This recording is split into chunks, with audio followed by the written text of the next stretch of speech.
Hello and welcome to Man's Model Moments. In today's video I'm examining the rather strange looking Focke-Wulf Fw189C/V6 in 1/72nd scale from ICM. This is based on their 2016 189A tooling of this aircraft, which is the more well-known reconnaissance model and features new parts for this prototype. The kit is boxed in ICM's standard cover over sturdy top opening box, which regulars to the channel should know well by now, and the frames are enclosed in the usual resealable plastic bag with the transparencies bagged separately within this. For this you also do get a QR code for the video instructions. The instructions are again very familiar in format, having nice box art of this one-off competitor to the successful HS-129 at the top, with description and paint guide below it. Once inside, we find the decals, which have basic markings, wing walkway guides, and a few other warning triangles and such. It should be noted that, a little unusually for many German World War II subjects these days, the swastikas are included in split format here, which will make those interested in historical accuracy happy. The inner pages of the instructions deal with the frame layouts, and as you can see there's a lot of orange on this, which indicates parts not for use. That's because the complete centre section of the aircraft and the armoured fuselage are all different for the C version prototype, but ICM have included all the parts for the standard A version here. That includes the entire transparency frame, which you only use a single piece from, the lower wing light transparency.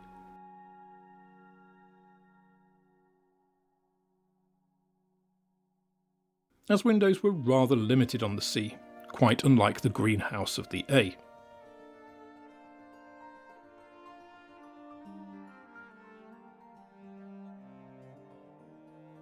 The first frame is the standard A version wing and fuselage and contains a lot of parts you won't use, but these are all great for the spares box, like the usual fuselage interior for example.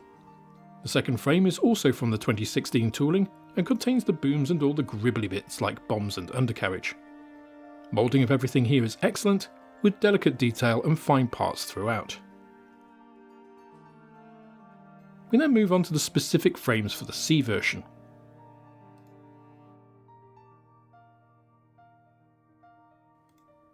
These feature the complete replacement centre wing section, which has the integral moulded cockpit tub. It also has the tiny and strangely shaped central armoured fuselage halves, and the detail here is very good, and it matches the rest of the aircraft well, meaning no obvious discrepancies between the original tooling and these new parts.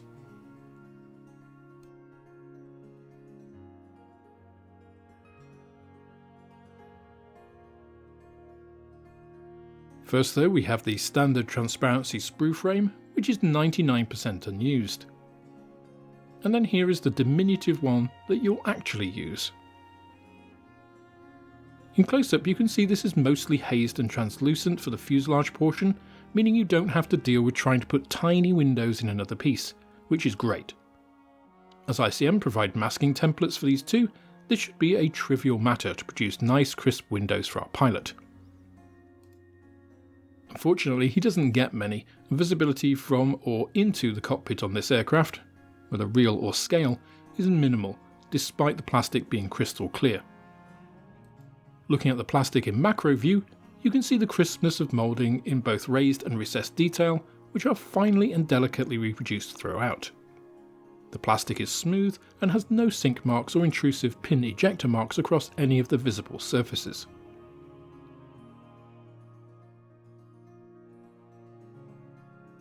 Right, as everything looks nice, let's see how it goes together. We start off with a choice of defensive machine guns, either this or a Zwilling mounting that I eventually decided upon.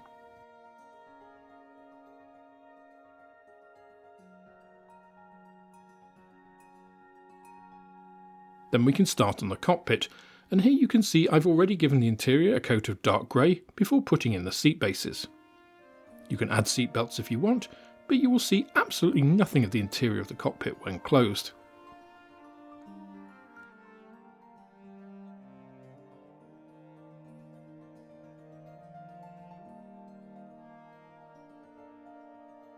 seat back and control column are next, and are no issue at all save for their small size.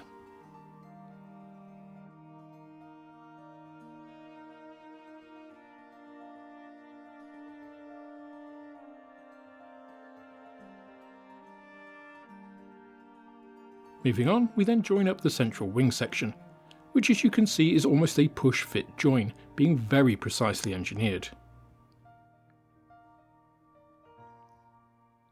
You could also join this section up before putting the cockpit elements in too, if you're worried about breaking bits in the cockpit when you do it.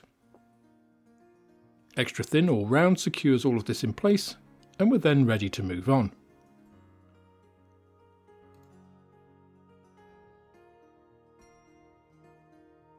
The undercarriage bays and the boom nacelles are next, and these have no vices, going together smoothly.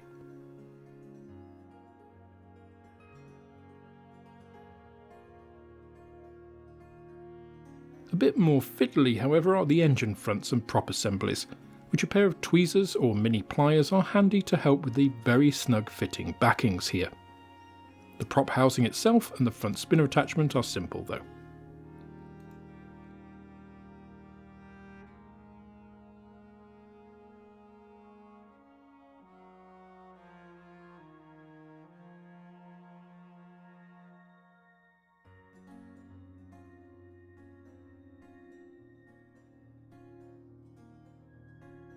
The engine nacelles themselves also present no issues.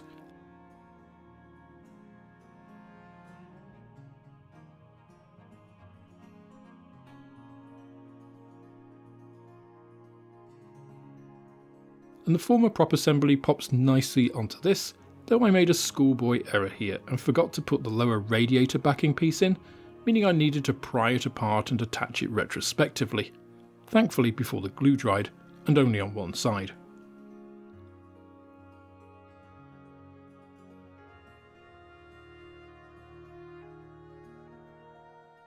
The twin booms are next, which go together without any hitches.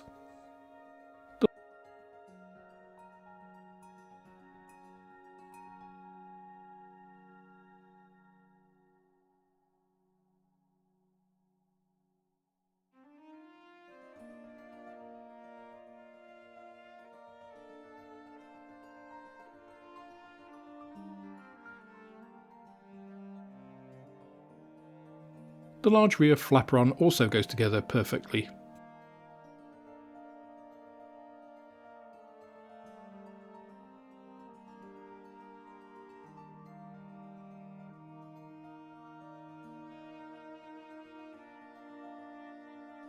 And we can then sandwich this into the upper and lower halves of the horizontal stabiliser.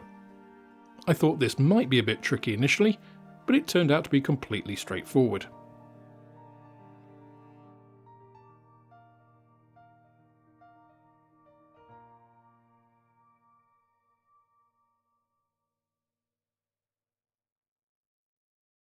Another step I thought might be tricky was putting this assembly between the two booms, but once again I was pleasantly surprised at how easy all of this was.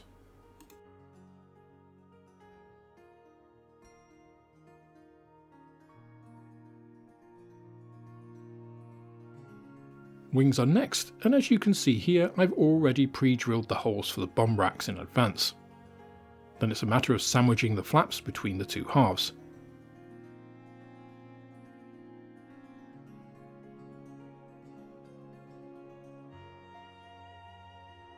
With that done, the ailerons can be glued in place, and these are both commendably thin for the scale and attach very positively.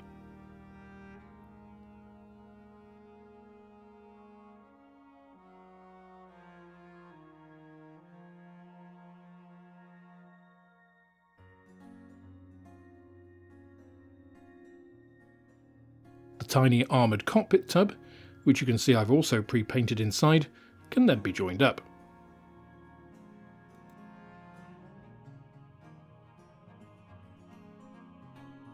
The undercarriage bays are then joined to the fuselage, which I found the trickiest part of the whole assembly, needing careful placement and trimming to get a perfect fit. The engine nacelles fitted like a glove, however. Now I just want to take a moment to thank all of you who have supported me directly through YouTube memberships and Patreon. This really does keep the channel going, and without you it would be very difficult for me to be able to continue doing this. Now if you're only just seeing your name on here for the first time, it's because I update this monthly, and if I've prepared some videos ahead of time, then they may still have the old list on, even if the list has been updated since then. Don't worry though, your name will get on the list and will continue to appear throughout your support. If you are considering supporting me, YouTube channel membership is by far the easiest way to do this, since Patreon is becoming a more challenging platform to engage with. Whichever you choose, however, I absolutely appreciate your contributions, and don't forget to come and check out the private members Discord, which you get access to at any level. Right, time to fit the rear booms to the fuselage section. This was another area I was initially wary of, and they do need careful alignment. But the assemblies do mate up nicely, and there are no issues leaving you with twisted or skewed booms here.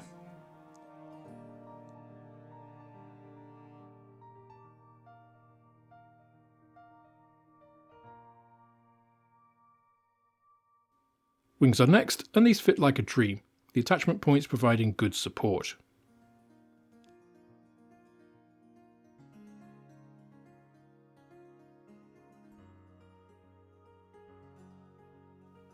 The tiny SC-50 bombs are nicely done, and the only issue you might find is with their size, but otherwise they build up nicely.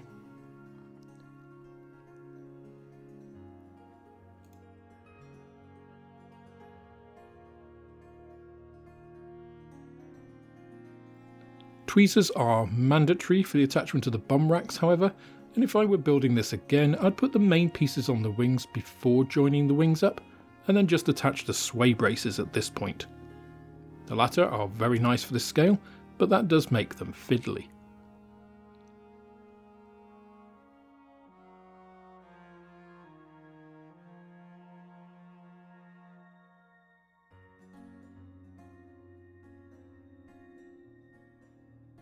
The next assemblies are those of the excellent main landing gear.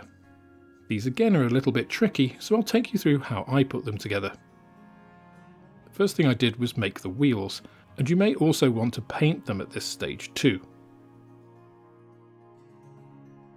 Next is this tiny cross rod at their top. Then the wheel can go onto the main axle, and then put this long locking brace in position, but note I've not actually glued it yet. You can then bring the other side in, locking everything in place. Now at this point I actually placed the undercarriage in the wheel wells to get the right angle for that brace, and then cement it into position, but it was essentially impossible to film. When that assembly was dry, it was time to get the mudguards on, which add a fair bit of strength to the lower frame and fix very positively. And they're the reason you might want to paint your undercarriage and tyres before getting to this point. The hydraulic gear actuator can then attach onto the brace, which is really why you need the angle of that part correct here so that this piece can end up at the right angle too. Some test fitting is also recommended. We can then return to the cockpit tub and add the gunner's armoured glass. This is a snug fit which just needs a touch of extra thin to secure.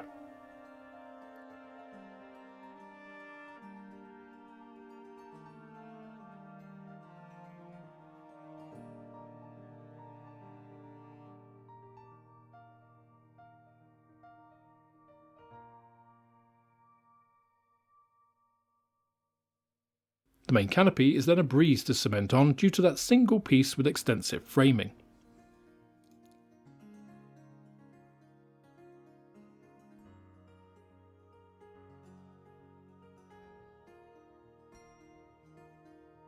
Here I'm putting in the Zwilling defensive machine gun installation in place, which, despite opening up the parts as indicated for them, is still a tight fit. Maybe I should have gone with the single MG version.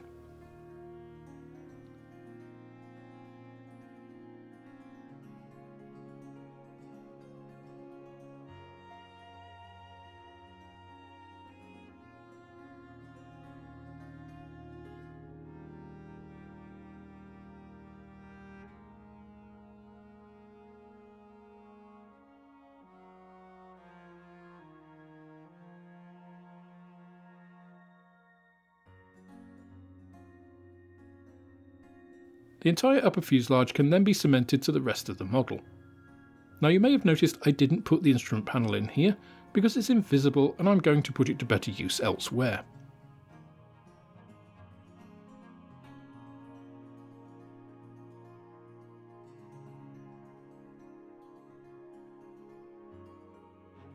The last thing to add is the little snub nose.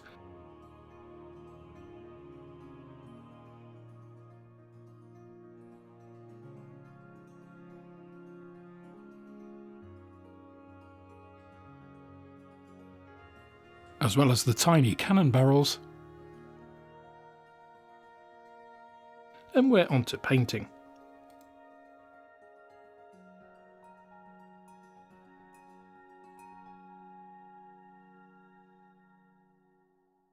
Now I primed the entire model with an Autotech grey spray rattle can after masking those tiny canopy openings and the undercarriage bays.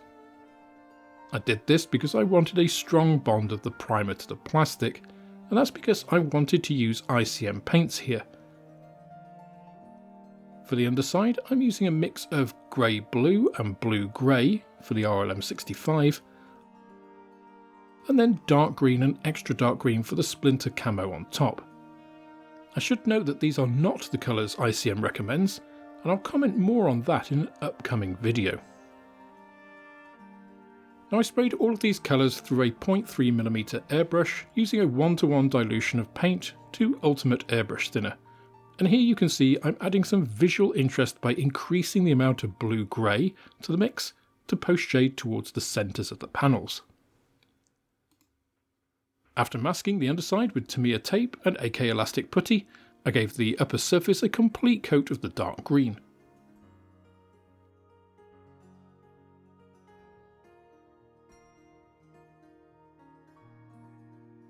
Once dry, the splinter camo was masked out with more Tamiya tape, and then the extra dark green was applied over the top.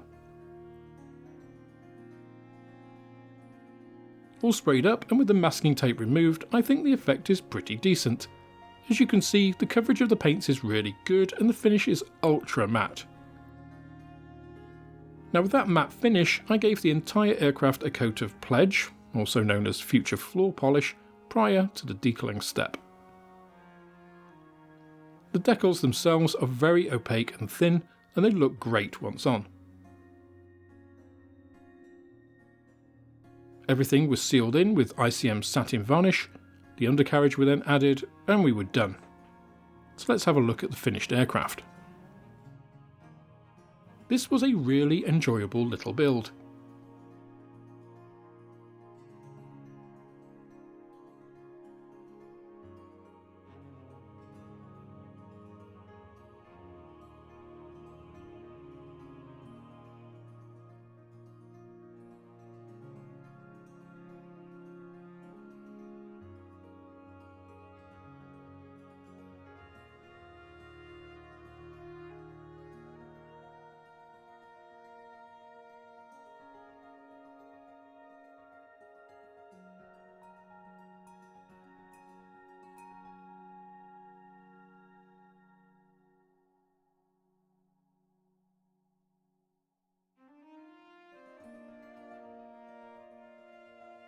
I do like prototypes and unusual aircraft, so this one ticked a couple of those boxes that I've not managed to get to recently, and in the best way possible. The fit of the kit overall is really good, and the only really tricky areas being the undercarriage bay to fuselage joins and those fabulous little landing gear assemblies, but certainly nothing out of the realms of most modelers' abilities.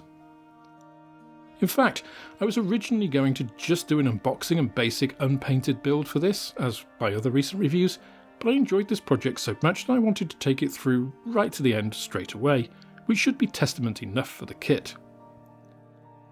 The finished model is a quirky looking thing, and it will certainly hold a unique place in anyone's collection. The Henschel HS-129 that beat this prototype to gain series production is a favourite aircraft of mine. I'm really looking forward to ICM's 148th rendition of that coming next year, and having this prototype as well is a nice counterpoint to it. This kit is then highly recommended, especially for Luftwaffe enthusiasts or those enjoying prototype or quirky one-offs. It's a unique looking piece of history, and the adaptation of ICM's former A model is done flawlessly. My thanks as always to ICM for the review sample, and if you like prototypes then keep your eyes peeled for my next video, which will be on the Airfix Vintage Classic P1127, the progenitor of the Harrier.